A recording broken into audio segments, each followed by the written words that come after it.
बिस्मिल्लाहिर्रहमानिर्रहीम। अल्लाह के नाम से शुरू जो नहायत मेहरबान और हमेशा रहम फरमाने वाला है। अस्सलाम वालेकुम बच्चों, उम्मीद है आप सब ठीक होंगे। एक कहानी है।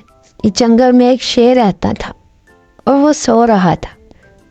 एक दिन जब वो सो रहा था तो वहाँ चूहा आया और जो उसके ऊपर उसके बालों में घुस के कूदने लगा और खेलने लगा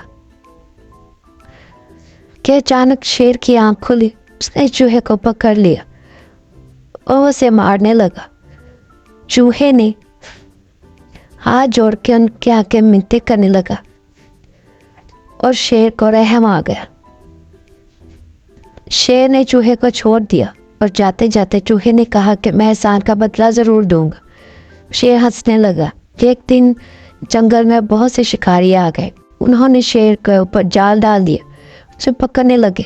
वहाँ से चूहा गुजर रहा था कि चूहे ने उसका जाल काट दिया और शेर आज़ाद हो गया। शेर ने चूहे का शुक्रिया अदा किया और चूहे ने कहा, ये शुक्रिया किस बात का? एक दिन तुमने मेरी जान बचाई थी और आज मैंने। शुक्रिया किस चीज़ का? इसका नतीजा है कि एहसान का बदला एहसान।